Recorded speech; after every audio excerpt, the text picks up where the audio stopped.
What's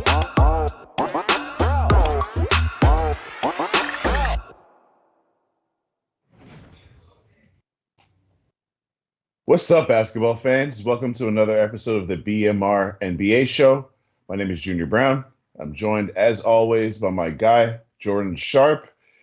Lots of exciting games yesterday. I'll let Jordan kick us off with a recap before I take us into today's games, Jordan, because I didn't have a good day yesterday. How about yourself? I ended up on the winning side yesterday, despite the fact that I jumped on the train and lost with the rest of you guys. I did bet the Bulls last night. So that was my one loss. I talked about possibly doing that on the show. Another thing I talked about possibly doing, which I also did, was bet the San Antonio Spurs, which was a good decision last night. They almost blew it, but came back, did what they needed to do, covered that spread. And then, of course, the first half under for that New York-Chicago game hit pretty easily, as did the full game under if you had that one as well. But unfortunately, the Bing Bongers got it done last night. You watch that game, and like for 45-ish minutes of that basketball game last night, the Knicks were just the better team. The Bulls were not playing well. Patrick Williams went out. They were forced to put Lonzo Ball on Julius Randle. Just not good things going on defensively for the Chicago Bulls. They basically went under every Evan Fournier and Kemba Walker screen, and they just crushed them from beyond the three-point line last night. Earth to Chicago. The Knicks are a really good three-point shooting team this year. You should probably stop going under screens and stop letting Kemba freaking Walker set his feet for 2 seconds beyond the three-point line where you're 5 feet away from him. But I digress. Good win for the New York Knicks. Absolutely amazing that these two teams are good again. I cannot wait for the next three matchups between these two, but obviously old rivals renewed. We talked about the Spurs. Got to talk about my guy, John Morant. I don't know if you saw the clip of him just absolutely just crushing at the end of that game to keep from getting fouled and end up winning that one by 3. That was an absolutely amazing play. I was asleep by then, didn't watch that game, but that was a fun little clip to watch to wake up to this morning. Jazz absolutely clobbered the Rockets. Probably not too surprising there. What do we talk about, Junior? The Detroit Pistons were down like 12, 15 points that entire game to Philly. What'd they do? Backdoor cover, 10.5, easy money. We should trust our gut, Junior. We should have taken the points to the Pistons. I know we both were scared shitless of doing that. And then the Hawks, man, down again, this time to the Washington Wizards. Both teams on the second half of a back-to-back, so tough spot for both of them. Wizards end up getting the home win on that one by 11. So pretty good night for me. Can't complain. Would have been a lot better if we would have got that Bulls win. DeMar DeRozan airball on that shot at the end, man. That was crushing because the last 3 minutes of that basketball game, not to spend too much time on yesterday, was so much fun just to watch because it was the possibility that the Knicks might blow that game after the Bulls did everything in their power to lose. The Bulls should have lost that game by 20 points. I feel a little bit good that it was a 1-point win. The Bulls went on a 12-0 run to close that game. It's going to come together. You're going to see spurts of it like this for Chicago. I think it'll eventually come together, but New York's been the longer standing team. They played absolutely much better on the offensive end of the basketball than the Bulls did last night, and it showed they ended up squeezing out a win in Chicago. Yeah, I'll only touch on that one game because it's the only game I saw. I was with some friends having some sips, so I watch games and stuff, but I'm not going to give you analysis based on my possible drunken state. So I got to go back and watch these games today. And I'm actually glad, even though I lost that bet, Bulls money line, I'm glad that I was on the right side in terms of I didn't think the spread was the way to go. Now, obviously, the spread changed from when I bet it. I saw it at -3. Which is why my money line was -150, but it's fine. I mean, at the end of the day, that's why I don't make tons of picks or bet huge amounts of money because I'm still in the learning stage. There's also a reason why when you look at most websites and it shows you what they've done in the last 10, because that's really what's relevant. It's what they've done over the last 2 to 3 weeks, and that sample size is who they are right now.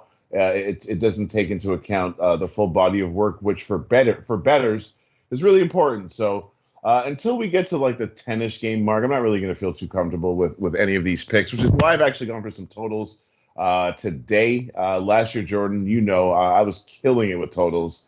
So I'm just going to see if I can get back to the well or go back to the well with that. But enough about yesterday. Today's a new day, another opportunity to make some money. So when you guys are in the studio are ready, let's start off with this first game. You know me, I'm all about the totals. I'm glad you're on the total of this game because I can't figure out what to do with this game for several reasons. The first one being it just seems like the Nets are comically undervalued, right? Like the way the Pacers have been playing this year, 4.5 points does not seem like a ton to be laying with the Brooklyn Nets here in this spot. Brooklyn is immensely more talented than the Pacers, and right now they're at least playing better. The problem is, though, and this is kind of what's, I'd like your opinion on this. Karis LeVert questionable tonight. It would be oh so poetic if he came back against his old team and just absolutely torched them to get a cover here and or win for the Indiana Pacers. We've talked about this Pacers team, though they have the talent. When they look really good, they look really good. When they look really bad, they look really, really bad. And you don't exactly know exactly what you're going to get from them every single night until they have their horses back. Well, Karis LeVert, probably the lead horse on this roster right now, especially with Malcolm Brogdon out, and the guy just cannot stay healthy. That's another one of the things kind of keeping me off the Pacers here. Interested in what you have to say on the total here, because the total was one of these ones I looked at and I was just like, I just don't want anything to do with this total. So I'm interested to see what your angle is on this. I mean, my angle is twofold. The Brooklyn Nets offense, which looked amazing last year, I made the comment that, I watched their first couple of games and I was very unimpressed with the sets that they were running, because essentially relying on two guys to win one-on-one battles is not, those aren't sets. Those are that's just their talent bailing you out from what looks like a pretty vanilla offense. Now, Steve Nash, very little tenure as a head coach. I don't really know what to make of him. I don't know what. I know that his basketball mind is one of the best we've ever seen, but that doesn't make him a good coach. Doesn't make him a motivator of men. That doesn't make him a leader. It doesn't. I don't know. And if you listen to his interviews, like last year, he said something super interesting, and he was like, I understand the game, having played it, he's one of the 75 greatest players of all time and all that. But he's like, when you have to learn to watch film, it's like a completely different thing. There's so many things you miss. There's so many things. Here's the point that I'm trying to make. I think that Steve Nash is smart enough and has surrounded himself with other assistant coaches that have the tenure that he lacks to make the necessary adjustments to figure out, okay, why is this team, who last year was was pretty much the best offense in the league, why are we 27th in offense through like 4 games? Like, what's the reason? There's an obvious reason. Now, people are going to say, "Oh, James Harden's not getting the foul calls he used to get." I suppose, but that's not the reason. It's part of it. I think James Harden's not getting the foul calls that he used to get because he looks fat and he looks out of shape, honestly, in my opinion. You watch James Harden, you tell me he looks like the same guy that played for Houston. I think some of them injuries, age, attrition, and, not taking over his body is kind of catching up with him. If there was ever an elixir for your offensive struggles, it's this iteration of the Indiana Pacers, who coincidentally, just like Brooklyn is 27th on offense, Indiana's 27th on defense right now. I don't think either one of those things is true. I don't think Indiana's as bad as we've seen. I don't think Brooklyn's as bad as we've seen. I think Brooklyn will allow any team to put up points. So I just feel like this is going to be one of those games where the final score is something like 118, 113, 120, 114. It's going to be something like that. I think the total goes comes closer to 230 than to 220, which is why I took the over in this spot. That was my thinking. Jordan has known me for long enough to know that part of my thought process when I take a total is trying to imagine, what the final score is going to be based on opponents, based on matchup, based on pace, based on all of those things. When I saw this 223.5, I just didn't feel like it was enough points. I feel you. One thing I want to correct, I was looking at the first half line earlier. The first half line is 4.5. The full game line is 8.5. It has come down a little bit. It seems like there is some Pacers love out there for that full game spread. That probably has mostly to do with the fact that Karis LeVert might be able to come back, though, in this game. And I don't think if he does, he's going to play full minutes. But anything is a help, obviously, on the road against a tough team like Brooklyn. Like you said, if you're betting Brooklyn to cover here, you're betting on them at least playing a little defense, because if LeVert is back, even with Brogdon out and obviously Tony Bucket's still out, the Pacers still have some guys that give you buckets, especially down low. It's going to be an interesting battle between the front courts of these two teams. I'm kind of excited to watch this one here tonight. Yeah, me too, honestly. I am excited to watch as a fan. I wish the Pacers were at full strength, but yeah, I'm excited to see Brooklyn kind of just get rolling because they certainly are not rolling right now. They're obviously one of my favorite teams for just personal reasons, but I'm not a fan of any team except for just leave that at that. We're fans of the ones we bet on. I'm a fan of whoever I had money on. Yeah, I expect to get a lot of hate for that, but it's fine. Let's move on to the next game, which is a game that I do have action on, a game that I actually love because of the contrast in styles. The Charlotte Hornets heading down to my current home, Miami, to take on the Heat. This is a contrast in styles, obviously, because Miami has been dominant on defense so far. And the Hornets have been the best offensive team in the league. Now, here's the thing with the Hornets, which I find very interesting. The reason that I took the +6.5 with the Hornets is even though my brain says the Hornets seem a little bit too soft to compete with this Miami team, especially this version of the Miami with Kyle Lowry out there, PJ Tucker out there, Jimmy Buckets brings that element of toughness. The Heat culture, which is the most overused catchphrase in the NBA. It's working though. It's working, and I feel like this is the litmus test that's going to tell me, am I going to start investing in Charlotte on a regular basis, or is the mask about to be removed from them because they look good? I'm just trying to go over my stats because I was looking at this when I picked this. Points off turnovers, Charlotte's number 1. Second chance points, they're 8th. Fast break points, 4th. No, are they 4th? I'm sorry, 10th. Points in the paint, I think, is where they're 4th. Yeah, points in the paint, 4th. The point I'm trying to make here is they're doing it in every possible way. They're not a one-dimensional team. It's not just LaMelo Ball. It's not just Gordon Hayward. It's not just Miles Bridges. It's not just they're an actual real team right now. Again, the sample size is way too small for me to say this is who they're going to be for a full season. But as of today, right now, if you're going to give me more than 2 possessions with Charlotte, I have to take that. I have to. I think part of the reason Miami's defenses look so dominant is because they've played a couple of teams that can't really score against anybody, and other teams that they're just very familiar with. Not to say that Charlotte's offense is real, considering they do have similar opponents, but I just like everything about this Charlotte team right now. They're definitely trending up. They're definitely a buy-on team right now. And like I just said before, the number is as important to me as my analysis of these teams. You spot me 2 possessions, I'm taking that. So if the spread was 5.5, I'd probably be on Miami. But at 6.5, I'm on Charlotte. Yeah, and I think that line has shortened a little bit as well. I'm kind of surprised that, I think the under has some value here in this one. I thought that was where you were kind of going with this when you said you had to play on this game because I didn't look at your picks before the show. But I kind of think that correlates just a little bit. But at the same time, I'm a little worried because something you literally said the first thing when you started talking about this game is the contrast in styles, right? Because Charlotte is going to want to push this pace as fast as possible. They have a pace of almost 104 possessions per game so far to start the season. If they have their way, they're going to force Miami to get out and run. They're going to try to get a lead early on and break this Miami defense down a little bit early so Miami is forced to come back and play their style of basketball. And if this gets into an up and down style of pace, I'm a little concerned about the total here. But if you're kind of thinking that Miami is going to control this game from start to finish, or at least generally control it for the most part, you have to think the under has a little bit of value here as well. The Hornets, yes, their offense has been very good, but the thing about the under here that's kind of keeping me off of it has been their defense.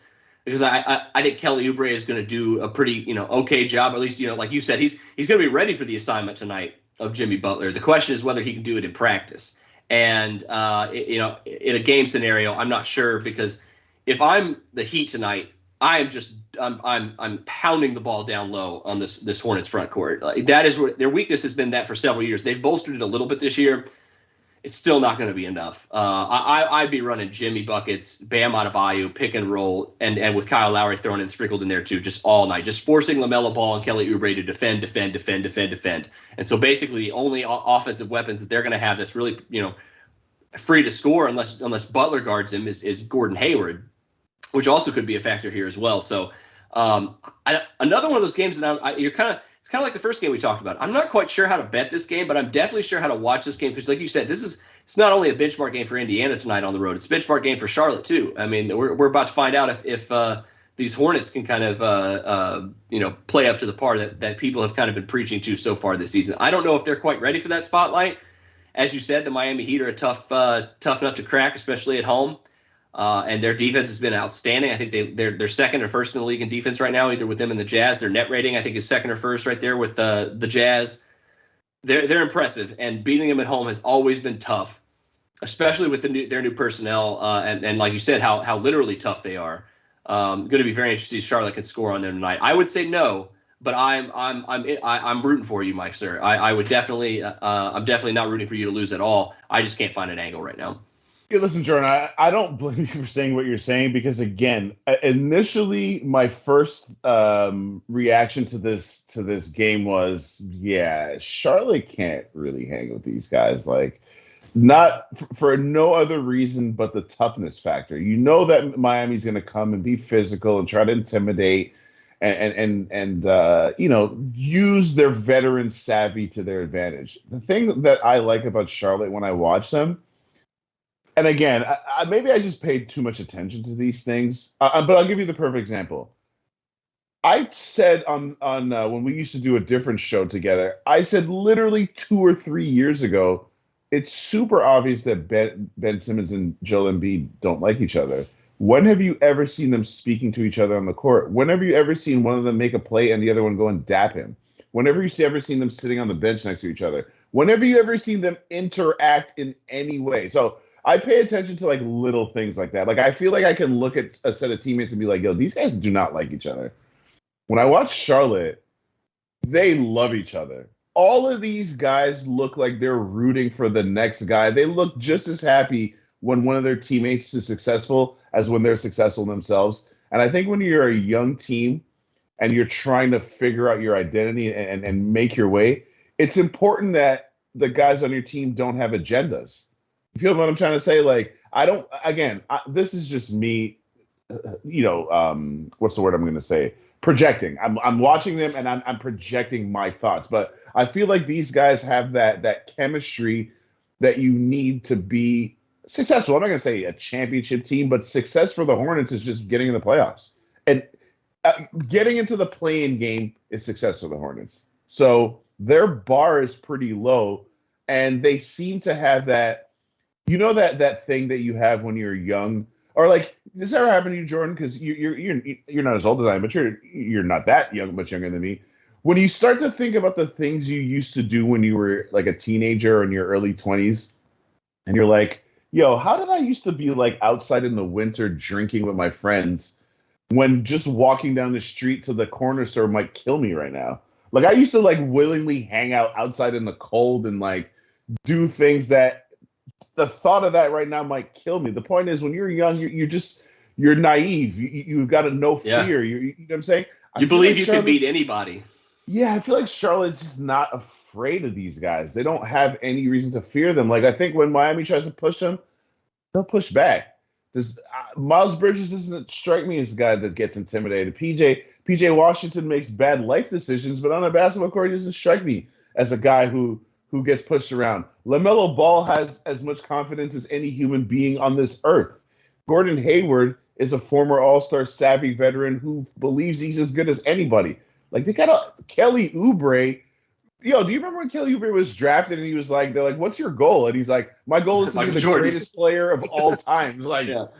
I mean, it was funny that he said that, but he really like thinks like that. Like I'm trying to say, I love their mentality. I love their team spirit. I love how they're going about it. I just named you all the ways that they're getting points and putting points on the board, which is why they lead the league in scoring. If you couldn't tell, I'm not going to say I'm all in on Charlotte, but I'm starting to be a believer. I want Michael Jordan to be a successful owner, for Christ's sake. Yeah, he's been through some time here in his and some very, very, very questionable signings as well. Now they've started, they've made some good decisions, and it's kind of starting to show. Obviously, LaMelo Ball being pretty top that list, but that was kind of one that fell in their lap, to be honest. So, but I digress. Also, one more thing I forgot to mention: this game, Terry Rozier is questionable. If he plays, I agree with you. I think that's right. I know PJ Washington probably not going to play tonight, though. I don't think he's quite ready to come back. You want to move on? We ready? Because I got a lot to say about this next game. Yeah, please do, because we've spent way too much time talking about this game. But listen, it's to me, it's my favorite game of the day, so I don't care. I wanted to talk about this game the most. Take it away, Jordan. All right, so Mavs Nuggets tonight. Dallas coming off of back-to-back, as I mentioned, faded them last night. And I think every time, I feel like a broken record. I really do. I'm trying not to be, but like just watching this team, especially without Kristaps Porzingis, I mean, he may come back tonight. I really am not putting too much credence into that. And I'm also confused. I want you to talk me through this here as well, but the line has shortened since I made my official pick on this one at -2. It's now down to 1.5. And the one only single solitary reason I could find for that is the fact that Nikola Jokic is officially questionable. He's questionable with a knee bruise, so take that as it will. It's not a serious injury.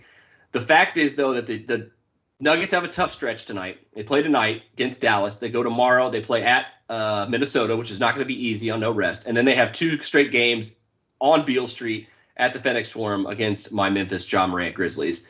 That's not easy. And if your star player is even a little bit banged up, you kind of are probably thinking about getting him some rest. I would assume that he plays tonight if he's banged up, and then they give him the night off tomorrow on the road in Minnesota, a team they can probably beat without him. It's not going to be easy either way. So take that as you will. But, I mean, when you watch this Mavs team offensively, it's just not there right now. Defensively, they've been pretty good. And, in fact, they've been very good in some certain spots. Surprisingly, too, because they're a smaller team, and you don't kind of expect these smaller teams to have these good defenses. You expect them to hold their own, but not like be great. And Dallas has been kind of borderline great on that. And the problem is they've just been terrible on offense because, like you said, and like I said, here's the broken record part. It's Luka and nothing. It's Tim Hardaway, it's Jalen Brunson and Luka Doncic and nothing. They have nothing else on offense, guys who can get their own shot or create for other guys. And that creates a problem when you go up against a team who's tough on defense, who has a lot of horses, a lot of bigger guys that they can throw at you, like Aaron Gordon, MPJ, Will Barton. All these guys are going to have size advantages for the most part, except whoever gets to guard Luka. And the fact is, if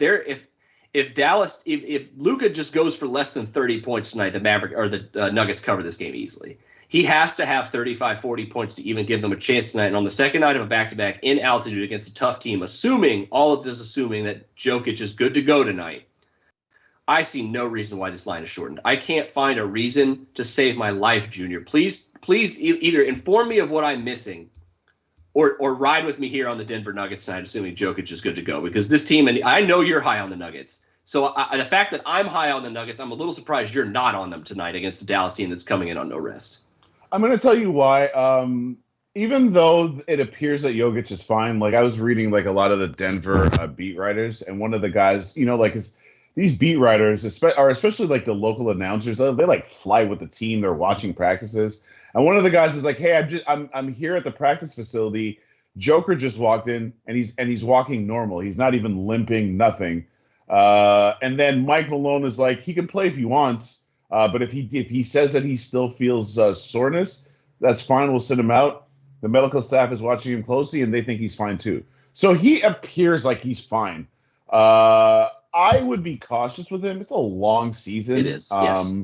So that's literally the only reason I'm not on the Nuggets, because I looked at this line and I was like, if Joker plays, this is a slam dunk for me. I might ride with you, honestly, because you seem pretty confident he's going to play. I'm going to look at the more updated news reports. I did take the under here, though, because a couple of reasons. I think that, with a Joker that's probably not 100%, even though he's able to play, I don't see them pushing the pace. And even when he's healthy, they don't play fast anyways. They're one of the slower paced teams in the league. I don't like anything about Dallas other than Luka. And even that, I think it's too much Luka. I don't think that well, first of all, I know that their offense isn't good right now. Does their offense have the potential to be better? Clearly. Yes. That's a pretty obvious statement. But I can't say, well, they'll figure it out eventually. They're 24th in points per game. They're 25th in pace. In terms of offensive efficiency, they're 23rd.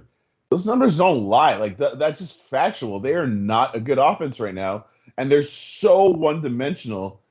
I don't think that they can put up sufficient points. They're averaging 102.5 points a game. No one is going to convince me that they're going to score more than that at altitude. And if they're already playing at the 25th pace, they're going to play fast at altitude tonight. No, and Denver also plays at a very slow pace with a limited Joker. I just think this game completely plays to the under. If I can get some kind of report that Joker's playing, I'll be all over that. Obviously, the line is going to move with that information, so maybe I might just get on it right now while I can get the cheap price. Because the reality is, Denver is very capable of covering this spread even without Joker. I'm just going to be honest. Yes. And I love one report that I actually read like 20 minutes before we came on here. I'm going to bet the Michael Porter Jr. prop, whatever it is, because Mike Malone literally said in the interview I watched, he's like, we really got to get Michael Porter Jr. going. It's the first time he's ever said that, because it seemed in the beginning like Mike Malone was a bit resistant to let Porter Jr. kind of to loosen the reins, so to speak, until Jamal Murray got injured. Because remember, before that, Porter Jr. was like, yo, I could play. Y'all right. He was in the media. Yeah, and I was like, hey, whoa, Mike. I believe you, but you're still pretty young. You don't have the type of equity that's necessary to be puffing your chest out like this. So now that his coach is saying we got to get him going, you got to feel like if you're a young guy, you're like, okay, this guy that was a little bit hesitant towards me now sees my value and wants to get me going. I think he has a big game tonight. He is an absolute walking bucket, and he's shooting 34% right now after shooting, 50-something% from the field and like 40-something% from three last year. That's who Michael Porter Jr. is, not this version of him. So I think they get him going. He averages 13 shots a game, which is the exact same amount as Will Barton. I think he gets closer to 20 tonight. And I think that I'm going to make it official and ride with you on these Nuggets, Jordan, before we move to the next game. So let's do it real quick here. I could talk about this game more. We got more to talk about, though. Take it away, then. Clippers, Blazers, what you got? So I don't have a pick specifically on this game for a few reasons. But the main one is just like I feel like the Blazers are who they are, right? We've never really been that high on the Blazers. Now you add Norman Powell's questionable. So, like, you're taking one of their three best players and making them a team that's only really two-dimensional, kind of definitely two-dimensional. But then on the other side, like the Clippers just have not looked good. And I can't get behind it. Neither of these two teams excite me right now. Like, I do think like the Clippers, as currently constructed, even without Kawhi, are the better team. But that doesn't mean I'm very excited to bet them tonight. Like, with the way they won one game straight up so far, they are taking points on the road against a team that we definitely don't like. Every time we seemingly get on this show, we disrespect the Blazers. I'm not ready to do it tonight. I'm definitely not ready to do it with the Los Angeles Clippers at this point. They still are kind of a work in progress without Kawhi at this point. On the road, that's always a tough place to play. Assuming Norm Powell plays, this line just seems right, man. This line just doesn't seem like it really needs to budge too much. I know it's ticked up a little bit from 2.5 to 3. The surprising thing to me has been the total. It's gone up. I'm assuming people are kind of think this is going to be a shootout here tonight, which I could very, very easily see. But that would be the only kind of way I would go on this total. I wouldn't touch this spread with your money, man. Anybody's money, not even a free play. I'd just be like, I'm passing. Take your free play. First of all, I ain't scared of Portland fans. The soccer moms can come at me all they want with your jeans and Birkenstocks out there. You guys are way too laid back. You guys, we talk about getting gassed up. There's a lot of people that be on that gas out there. They were the original gassed up franchise. They're the original gassed up. Thank you. You remember the Jailblazers? Yes. They were the definition of getting blazed up. So it's all love, though. I don't mean to disrespect Portland. I just don't think that C.J. McCollum and Damian Lillard need more evidence that that's not going to work. That's it. So as long as that is the foundation of your team, I'm not a believer because those guys don't play no defense. And as far as this game, I don't have the ability to cap these teams properly. I have no idea who the Clippers are. But if you put a gun to my head, I'm taking the points with the Clippers. I am absolutely not laying the points with the Blazers. So let's move on to the next game, please. Got to move on, man. Got to move on. Game of the night. And I am not even being facetious here. I am not trying to be funny. This is the game of the night. This is the game where I'm going to make a lot of money tonight. And I'm once again, like, you know me, man. How many years we've been doing this show for like 2 calendar years, like 3 NBA parts of 3 NBA seasons. I almost never ever get excited when my pick, the steam goes against the side of my pick, right? But for this very specific reason, I don't care one bit. Keep putting money on the Lakers tonight, everybody. Every single one of you Lakers stands, just keep laying the points tonight. Because you know what award the Lakers have already won before the games get started? Junior, any guesses? Award? Yeah, the longest injury report award. Because their injury report is like 9 guys long right now tonight. They have 5 guys that are questionable, mainly LeBron James again. Now, Anthony Davis probable, he's going to play. But you got Wayne Ellington questionable. You got Rondo questionable. I know these guys aren't too important. But I said this the last time we talked. I said this yesterday. And I saw that they were playing again today, and I saw who they were playing, and I just started licking my lips because the Cleveland Cavaliers are pretty freaking legit right now. Their starting lineup is more talented than the banged up Los Angeles Lakers starting lineup as right now. Right now, if LeBron does not play in this game, and even if he does play, to be honest, like that's just going to make the Cavs almost 10-point underdogs in this game. And I just can't wait to bet it because if LeBron, like you said, and you were the one that warned me about this the other night when the Lakers were playing the Spurs. If LeBron's out, that means that Russ is going to have a lot more freedom. And what does he do? He goes off. He had that dreaded quadruple double with turnovers, like you mentioned the other day.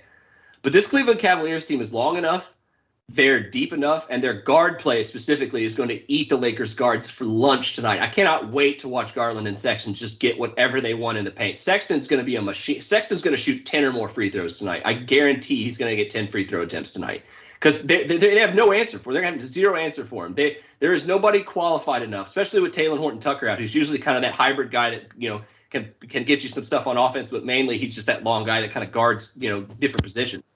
They don't have anybody. They have nobody to stop those guards tonight. And if that's happening, then Jared Allen's going to get wide open dunks. Lauri Markkanen's going to get wide open threes. You're going to see Evan Mobley doing his thing, who's looking like a Rookie of the Year candidate so far right now. He's been playing the most minutes, I think, of any rookie.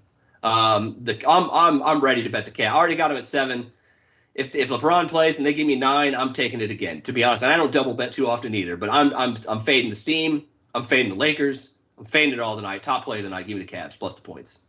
I don't really think I can top anything that you just said. I don't have a play on this game. So let's get to our picks and wrap this up. If you're rolling with Jordan, let me know. He almost kind of just talked me into it. Whenever you guys are ready. I'm a Cavs believer, baby. Let's go. I'm starting it off tonight because I'm juiced up too tonight for this slate. Give me the Cavs plus the points tonight, plus 7. What's my other pick here in this one? Sorry, I just blanked for just a couple of seconds. Nuggets. Well, let's pull up the picks and then let's go over them real quick. Yeah, there we go. We got them. Thank you. You go ahead. Yeah, give me the Cavs plus the points. Not a Lakers believer as well, and I'm slowly as you are joining the Hornets bandwagon. I myself am joining the Cleveland Cavaliers bandwagon. I would like to hop aboard tonight at any price you can give me. And then, assuming Jokic plays tonight, this is kind of a caveat. I like that you're on the under of this game, too, because I have the first half under of Mavs Nuggets, not official, but just a personal play tonight. Because if he doesn't play, I think the unders have great value right now. But, yeah, give me the Nuggets tonight. Like you said, MPJ is going to absolutely he's going to look at Luka Doncic tonight and be like, it's my personal mission to not only drop 25 points on you, but to stop you as well. And I think that happens if Jokic plays. It's a lock tonight. I've got the Hornets plus 6.5. Pacers Nets over 223.5. Mavs Nuggets under 219.5. Hopefully Jordan cashes his plays because they are somewhat related to mine, or especially that Nuggets play. But that's it for today, guys. Thank you for joining us as always. Same time, same place as Monday. Make sure to check out bookmakersreview.com. Please like, subscribe, share. See you next week. Enjoy your weekend. Be safe out there. I might sprinkle on the Cavs tonight. I'm insane. Let's go. Peace.